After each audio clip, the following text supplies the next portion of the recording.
Hello and welcome to another edition of Health Matters.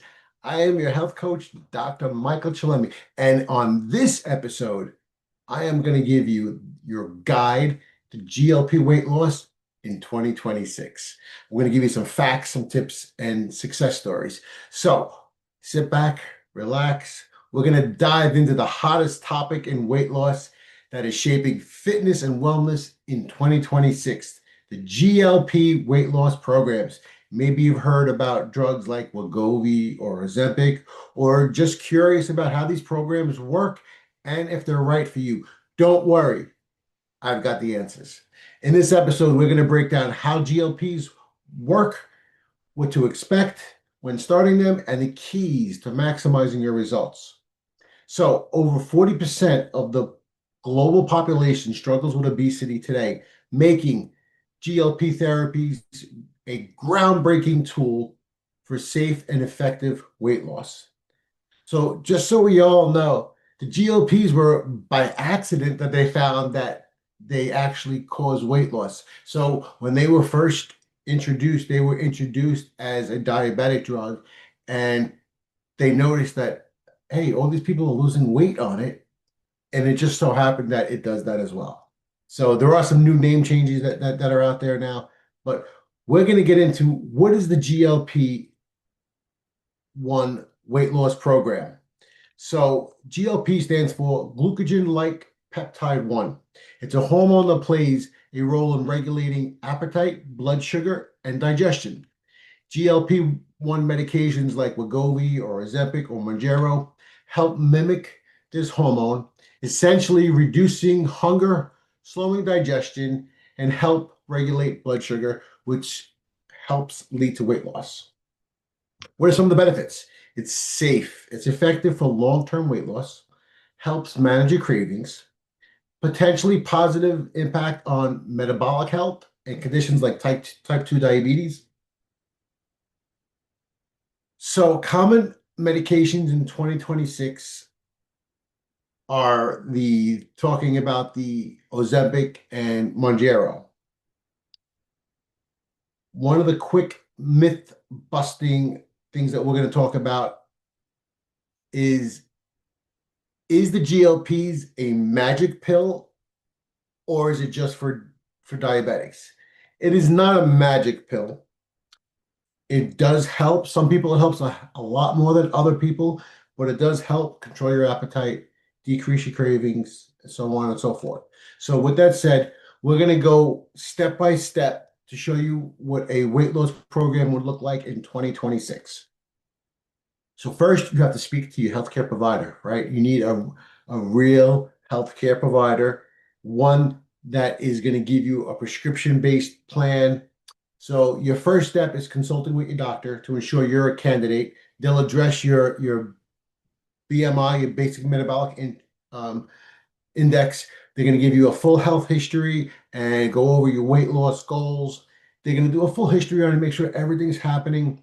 I know in my office, we do blood work before, so we want to know what your different levels are. This way, make sure you're a candidate or not. You don't want to have anybody have a problem. And one of the ways we ensure that is by doing a full blood analysis to make sure you are a good candidate, as well as a great history. You're going to discuss your key medical conditions, like if you have type 2 diabetes, if you have cardiovascular health problems, or kidney problems, especially kidney problems. Understanding these are important. Step two is understanding the medication types and dosing. So there's different medications like Wegovy or Ozempic, and they come with various dosages and schedules. Typically, they're all weekly injections, and usually you're going to scale, right? So you start at one level, then you increase on the second month, then you increase on the third month. Each company has a little different scale, but they all have scales, right? You can't just go from 0 to 100. You have to take it slow. This way, you know if you don't have problems or so on and so forth. So it's taking it slow, doing it the right way. Step three is you want to build your support system. So a lot of times they'll talk about working with dietitians, nutritionists, and weight loss support groups. Step four, you want to monitor your progress. You want to share weekly, regular check-ins with your provider and yourself. Why? So I suggest Everybody's got a smartphone these days. Go on your smartphone, go on your notes, start day one, put your weight in. Every week, weigh in and type it in. Keep yourself accountable. Try to do it on the same day or approximately the same day. Usually I suggest I do it in the mornings, earliest, right after I wake up. You want to make sure that you do it at the same time. This way you're consistent with where you are number wise, right? You want to know, okay, I didn't go down this much. Why? Maybe I went out to eat, or maybe there was a birthday and had a cake, and so on and so forth. So you want to make sure you understand where your goals are and what's happening with you. So keeping yourself accountable is important. Okay. Step 5 is combine medications, the GLPs, with lifestyle changes. So the GLP medications isn't a shortcut. It works best when it's paired with habits like balanced nutrition, exercise, and being consistent. That's the key. So that's the five steps that you want to start utilizing. So let's get into let's get into it. Lifestyle tips for success with the GLP medications. Nutrition. While these medications do reduce your appetite, they can reduce your appetite. Make sure you fuel your body with nutrition dense foods that focus on lean proteins, whole grains, vegetables, and healthy fats. So typically I like to have people on low calories, whether you're in the morning, let's say you have a cottage cheese, one of the little cups of cottage cheese or yogurt in the morning. Maybe for lunch, a small piece of grilled chicken with a vegetable, whether it's spinach or broccoli or mushrooms or cauliflower, and something similar for dinner. If you're having a salad, um, typically what I'm going to suggest is portion control, right? So as you start this, you're going to see you eating less and less and less. So you want to start shrinking your portions. With that said, get smaller plates and smaller bowls. So if you have a smaller plate or a smaller bowl, you'll put less food in it. It gives your mind, oh, I have a full plate, but it's half the size of my normal plate, and you'll be good. I promise, you'll be good. Okay. So one of the things that the GLPs can lead to is nutrition deficiencies. And one of the things that we have to make sure that you do is pay attention to that, right? So the deficiencies are due to the impact on the suppression and the delays on your gastric emptying. Key vitamins that may be depleted are vitamin D. This is one of the most commonly depleted nutrients in individuals taking GLPs. As you reduce food intake, they may lower consumption of vitamin D rich foods. Next one is vitamin B12. GLP treatments can disrupt the absorption of vitamin B12 by slowing gastric emptying, which may interfere with the digestion and uptake of the essential vitamins. Next set of vitamins, vitamin A, E, and K. These are fat-soluble vitamins. They might be affected due to general reduction in caloric intake and nutrients through eating less. Other micronutrients, iron, magnesium, calcium, and zinc, due to a decrease in individuals who you're eating less, you're taking in less food, you're digesting less. Very, very simple. It's really not much more than that. To mitigate these deficiencies, we as healthcare providers usually often recommend dietary adjustments and supplements as needed. I know in our office we do a lot of vitamin injections to try to help combat some of these. All right, so that's why it's important to A, get your blood work, and B, monitor what you're doing. Next thing we're going to talk about is with lifestyles is exercise. Add movement to your routine. While GLP medications may help control your hunger, exercise boosts your metabolism, improve your mood, and supports long-term weight management. Low impact activities like walking, yoga, or swimming, or for those just starting, I'm going to suggest weights. Weights are important, very, very important.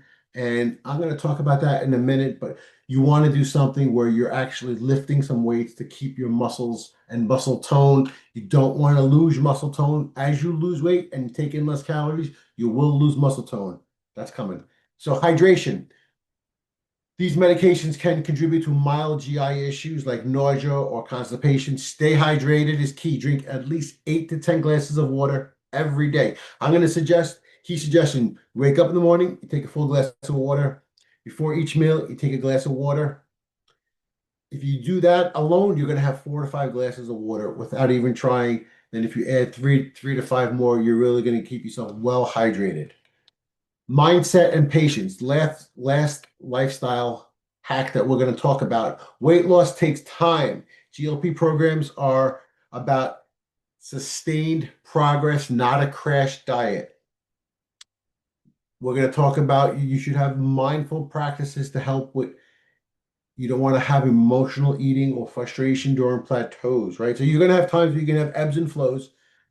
Be patient, stick to your plan, stick to what your doctor tells you, and focus on the food you're eating and making sure you're exercising and keeping your nutrition. Okay, so one of the things that I want to talk about is the GLP medications' potential impact on muscle mass. Muscle loss can occur due to rapid weight loss. So weight loss from the GLP medications usually include both fat and muscle tissue. As with most weight loss approaches, the concern is that without proper interventions, such as strength training and adequate protein intake, individuals may lose a higher portion of muscle mass, which is less ideal for overall health and metabolism, right? Muscles play a critical role in maintaining metabolic rate, and losing excessive muscle tissue can slow down your metabolism, making long-term weight management more challenging. So one of the things you don't want to have happen is, right, you don't want to lose weight and then be completely flabby all over the place, right? So you don't want to lose the whole muscle tone because you've done such quick weight loss and your body has lost its muscle tone. So one of the things that can happen as you're losing weight with these GLPs, you don't have enough calories in your body. Your body will start eating your muscles. And it does that because you don't have enough caloric intake, right? You're not eating enough, and therefore your body needs more energy, and it's getting the energy from you while you're losing weight, yes, but you're breaking down your muscles to do it. Okay, so reduced muscle mass is linked to caloric intake reduction, right? So if you reduce your calories, you're going to reduce the amount of um, food that you intake, and therefore slow your gastric system, and your body and brain signals related to hunger are decreased. So when your caloric deficit, that can inadvertently lead to reduced in protein consumption, which is essential for maintaining muscle mass. So studies suggest that patients on GLPs may need targeted protein supplements or dietary adjustments to protect muscle mass during treatment. So whether you're taking a protein shake, you're eating things like fish and chicken, which are high in protein, or different beans if you're a vegetarian, um, that is key to making sure you don't lose muscle. So, how to mitigate muscle loss? To reduce the risk of muscle loss on the GLPs, strength or resistance training. Aim for 2 to 3 sessions per week of strength building exercises to prevent muscle mass and muscle loss and maintain strength. Full body exercises, right? So full body weights exercise. Adequate protein intake. Consume zero point 0.8 to 1.6 grams of protein per kilogram of body weight for daily support to minimize repair or muscle breakdown during weight loss. Focus on nutrient dense, high protein foods like lean meats, eggs, beans, or plant-based protein. So, for example, if you're roughly 150 pounds and you're a male, you should have roughly, depends if you're physically active, if you're not physically active, I'm going to say you should have anywhere from 100 to 120 grams of protein per day, roughly. Obviously, the more you lift, the more you're going to want to take in protein, and you're going to balance that out with keeping an eye on your kidneys, right? Too much, you don't want to mess up your kidneys. So that's why the blood tests are important. Okay. So what could somebody expect to lose with the GLP program. So typical outcomes, most people on the GLPs lose about 5 to 15% of their body weight within the first 6 months to a year. So it's important to discuss realistic pacing. Don't focus on the scale solely. Look at improvements in energy, confidence, physical health. Those pants that you couldn't fit into or the shirt you couldn't get into, now you're going to get into it. Those are the things that you're going to want to look at. You want to make sure you're giving yourself a chance, right? So do not, one of the big things that you want to have is big wins. And the big wins are things that happen in your life. So I have patients that come in and they said, "Oh, I'm in fitting into my clothes that I was in high school, and my blood sugar is good, my blood levels are good, everything I'm doing is great. I'm changing everything." And those are the things that when I see it in my office, I get so happy for patients that completely changed their life and completely changed who they are. They feel better. They got more energy. They're playing with their kids more. They're exercising. They're doing things that they've never done before, or they haven't done it in 30 years. And it's like it's very exciting to see somebody be so happy, right? Because at the end of the day, when you're in practice and you're treating patients, the biggest thing that we do is when I see a smile on a patient's face because either we've gotten them better or something like this where they've got a lifestyle change and they're achieving things they never thought was possible. And it really is very, very satisfying being in practice. And it's important for patients. And one of the things that I talk about with them is some of the long-term considerations, right? Is this is a lifestyle change. So anybody who's had a difficulty with weight knows that weight is a lifetime struggle. It's not a one, two, three thing, right? It's you might be able to lose it, but to keep it off is the key, right? A lot of people says, "Oh, I did it and I gained all this weight back." And listen, at the end of the day, you have to change your mindset. It's about getting those smaller plates, drinking that water, keeping yourself exercising. If you're exercising, you're cutting down your food, you're eating better foods, you're eating fruits, vegetables, you're not frying everything, you're not going out into all these different fast food places, right? It's about changing your mindset. Don't think of it as I'm going to do this. This is a quick fix and I'm done. You have to be responsible. You are responsible still. Be responsible for yourself and what you're putting in your mouth. Choose what you're eating. Think about what you're eating. It all has consequences, right? So a lot of people try to manipulate different things. Oh, they eat small this, small that, and they eat fattening foods, whether they're eating candy, this, that, the other thing, and they say, "Oh, doc, I'm not losing weight. It's not happening for me." They have to really reflect. I then tell them, okay, write down everything you put in your mouth, write it down, write how much you put. When you add it up, their calories now are skyrocketing. Instead of being at roughly 1,500-ish calories a day, now they're at 3,000, 3,500, and they wonder why they're not losing weight is because their caloric intake is still high. Don't fool yourself to fool yourself because you're only fooling yourself. Say that 3 times. So the key part is, all kidding aside, is it's a long-term life struggle battle, right? So this gets you on the right train track, but you have to still follow the track the right way. Don't try to divert and to do different things. Stay disciplined. Stay dedicated to yourself. You only got one of these. Help yourself, help your organs, help your body. Okay. I digress. Sorry. Okay, let's talk about side effects and concerns to consider. So most times the side effects are mild constipation. Sometimes you could be constipated or dizzy or fatigued. Usually they subside and your body adjusts to it, but you need to work with your provider to make sure you manage them. Serious but rare is thyroid concerns or pancreatitis. You're going to want to talk to your doctors to see if you're a risk. If you're a risk, they probably won't put you on these medications. So the GLPs have become safer and more accessible in 2026 than anything else out there as far as weight loss. And you really got to talk to your physician to make sure it's right for you. So is the GLPs right for you? If you're BMI is over 30, or you've been struggling with weight loss for your whole entire life, and despite lifestyle changes, then talk to your physician. You might be a good candidate for it. When the GLPs, who isn't the GLPs for? So if you're pregnant and if you have certain medical conditions, your doctor will definitely tell you which those conditions are. It's not for everybody, right? So it's not just a golden parachute for everybody. There are certain patients that is not a good candidate, and you want to talk to your primary care doctor or whoever's giving you that medication.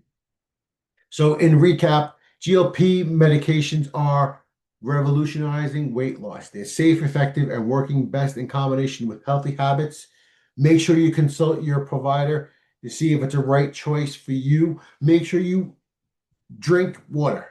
Make sure you exercise and be smart with the foods that you put in your mouth. Thank you for tuning in. And if you're considering a GLP weight loss program, I hope this episode has helped you gain some clarity and some actionable steps. Please subscribe. If you know somebody else that can benefit from this information, please pass this along to them.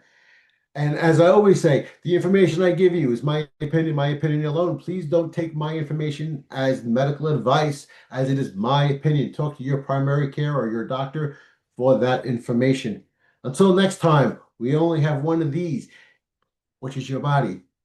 At the end of the day, your health matters. Till next time, I'm Dr. Chillemi. Be well, be safe.